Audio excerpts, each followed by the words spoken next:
Hey, what's going on? It's Michael from Reality Hacker, and today I wanted to talk about something very, very, very simple. What is the difference between people who know this intellectually and people who actually understand it from the heart and are able to leverage it? See, over the last 5 years, we've been able to work with a ton, thousands and thousands and thousands and thousands of people, ultimately in a multitude of different ways, but all focused on creating a better life.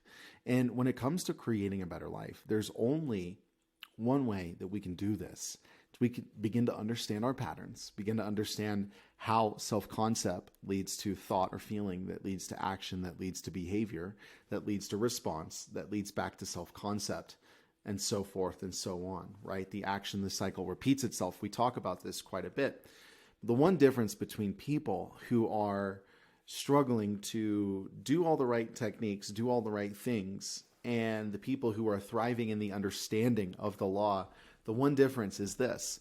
People that are usually struggling with getting it, that seem to have all the head knowledge but can't really get it into the heart, tend to be viewing themselves from a place of separation or from a place of not being the thing desired, right? One of the most dramatic transformations comes when we recognize that we are the very source that we look to find our fullness, right? We are not, humans experiencing divinity. We are divinity experiencing being a human.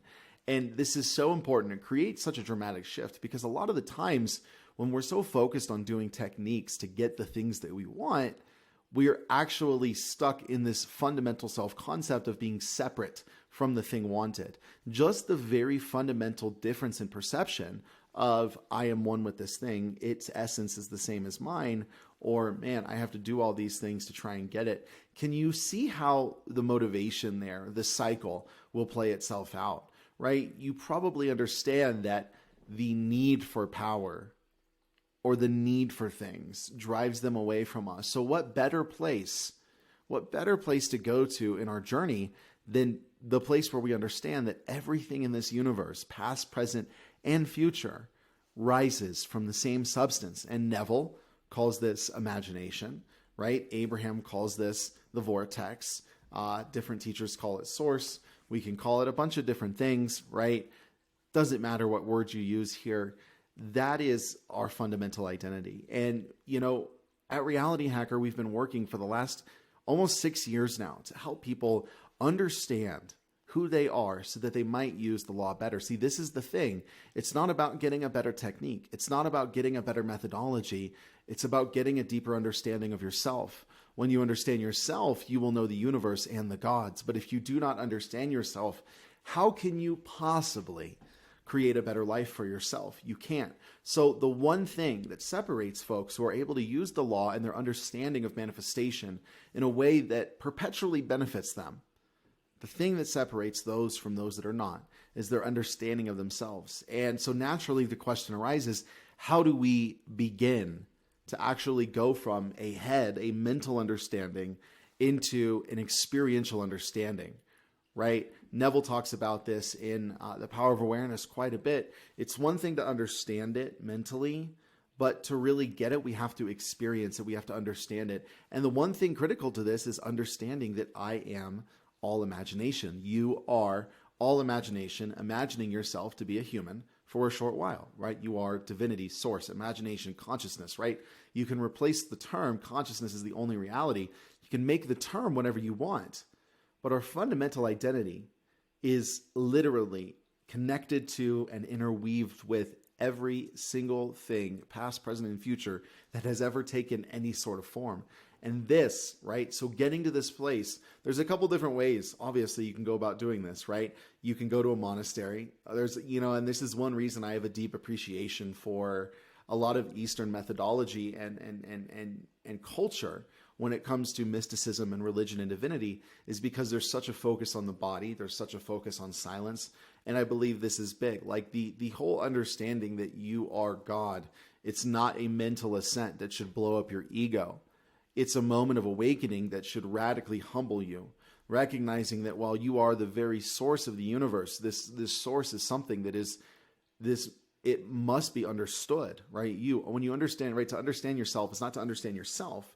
It's to understand yourself, because you are just source bundled as a human with a bunch of iterations and blinds and shades interweaving, right? But the light that still gets out is source, right? That's all that we are, and we're thinking that we are human. So getting to that place of understanding, I think that trying to manufacture it is futile. I think that if you're listening to this and you're knowing that you want to get that understanding, I believe that you're ready for it, right? Until you understand that there's a difference between mentally getting it and experientially getting it, you're not quite ready to experientially understand it, right? But when you begin to inquire about the difference between mentally seeing and observing a thing and then experientially understanding it, then I think you're in a place where you're ready to go.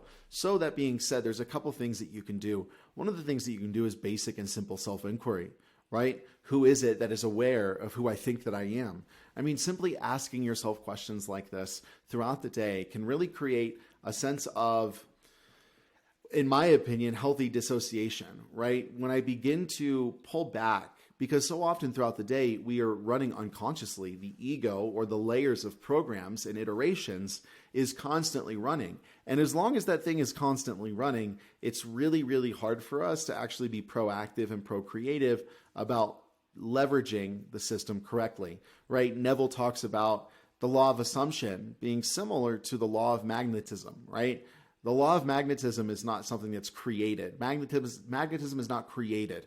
Magnetism is generated, right? So we're not creating reality as much as we are revealing reality.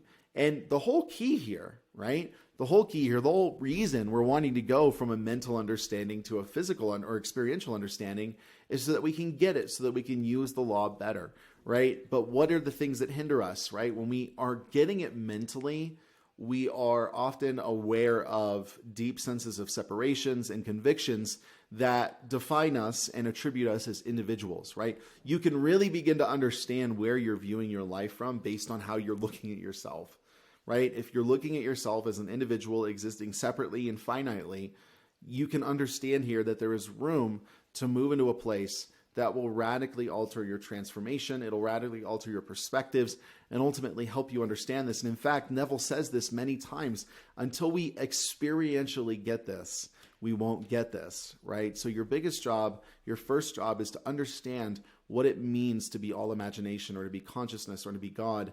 These are the most important facets of actually taking this and beginning to run with it in a way that actually brings you to a place where you're no longer struggling with the mental acuities of it all and living from the heart, right? Because the scripture says, as a person believes in their heart, so they become. It's not about as a person believes in their mind, it's as a person believes in their heart. And I'd like to add to that and ultimately mention that as a person believes in their heart with complete naturalness and zero resistance, so they reveal to themselves, right? Wherever I go, there I am. Everywhere I go, there I am. And I am is the source of being. So, how can we begin to dive into that, right? I'm going to continue to go on this for the next couple of weeks, but the first thing that you can begin to do is really dive into all of your limited ideas about yourself and ultimately question their objectivity. I think that when we begin to question the objectivity of our being, it takes us a little more existential, but it gets us to a place where we're no longer wholly convinced that our limitations are fundamental aspects of our nature. And that's the biggest thing here that I see happening with people who actually begin to get this, is that they no longer begin to look at themselves as limited creatures or their mind-body identities as their objective identities, but rather what is aware of the mind-body complex being who we are and what we are. The body, the mind being a manifestation of that, and so the rest of the world.